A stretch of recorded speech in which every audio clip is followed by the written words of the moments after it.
Well, good morning. Let me show you my current situation. I am here. It's kind of hard to grasp how many people are here, but last I heard, I think there are over 1,000 people signed up for Chattanooga Chase, which is what I'm going to be running this morning.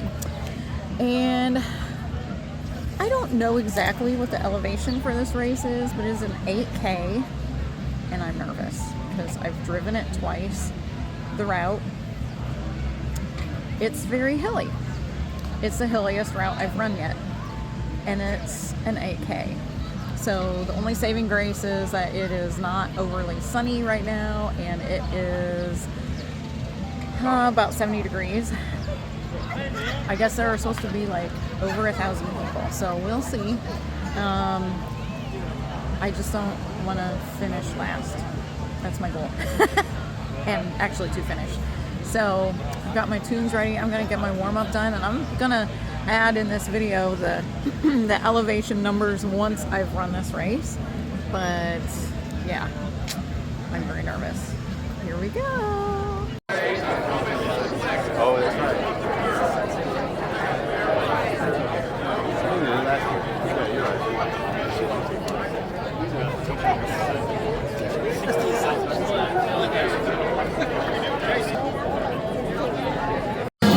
Well, I'm done. I finished, and it's super loud here. I'm not dead. I'll give you my thoughts in a bit. I'm gonna get hydrated. So it is a couple of days post-run for the Chattanooga Chase, and I had promised I was going to give some stats. So I don't know if I said it or not in my video initially, but this was the 59th year of this race, apparently.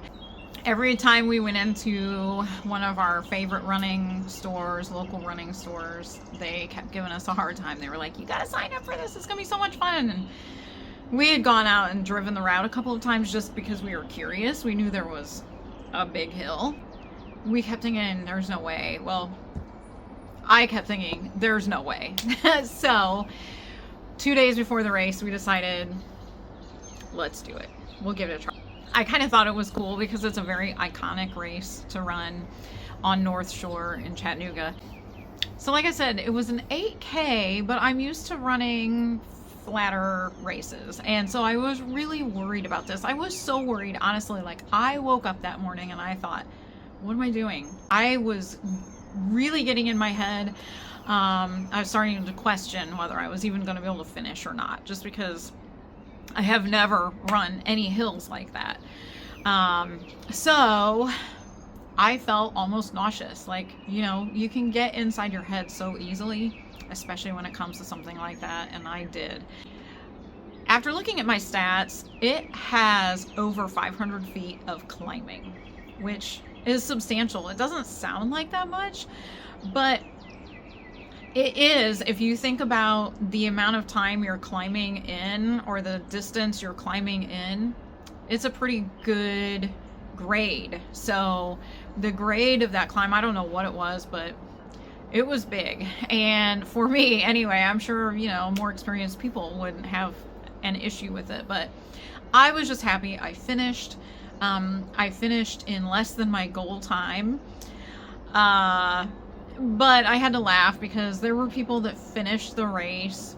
Okay, I'll just come out and say it. I finished it in 1 hour and 3 minutes for an 8K. That's not really my idea of a good 8K time, but 8K with the kind of hills that we had, I was happy with it.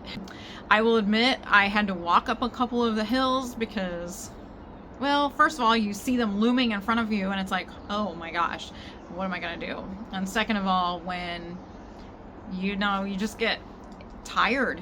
You get tired, and it was 92% humidity that day, which I didn't know until after the race because I was like, I'm not gonna look.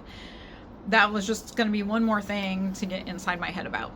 The big climb, you know, an 8K is over 5 miles, and the big climb is at mile 3, and so you're constantly going up, but then mile 3, and I'll insert the graph so you can see. But mile 3 is where it really spikes. And so you can really tell from this graph that that is where the big monster climb is at. I call it a monster climb.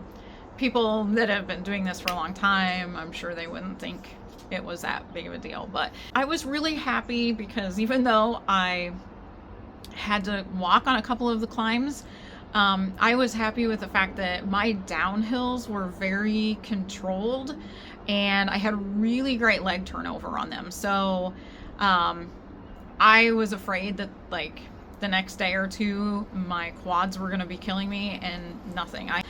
My thought was, okay, keep it controlled, keep it stable, stay upright, keep a good posture, and I did. And I just felt like I was flying, and I was like passing people, and even though I had people passing me on the uphill, it feels nice every once in a while to pass people, even if you are on the downhill. But my grade adjusted pace stayed stable, which was a big win for me, I felt like, because I didn't let one thing or the other change my pace. I just stayed at it. It was very stable, which makes me feel like in the future when I'm doing flat races, it's gonna feel so much easier.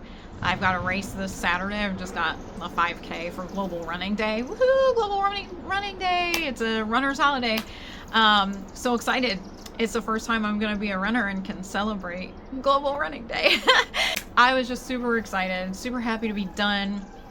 I did keep my electrolytes with me the whole time, and I had to laugh at myself because I kept running, and I had 2 handheld bottles and I had a belt on, and so I stored one of my bottles in the belt, and I kept like a full bottle, and then I kept the other bottle in my hand in the handheld, and so I ended up with just stuff everywhere because I took one bottle out of my handheld sleeve when it was empty, stuffed it in my belt while I was running, and then I grabbed the other one out and was trying to stick that into my handheld sleeve so that I didn't drop it. Well, then the little, if you're familiar with the Nathan sleeves, it's got like this whole little snapping mechanism inside, and I ended up like dropping the whole little, when I unsnapped it from the bottle, I dropped the whole little snap strap thing, and I did have to stop and grab that off the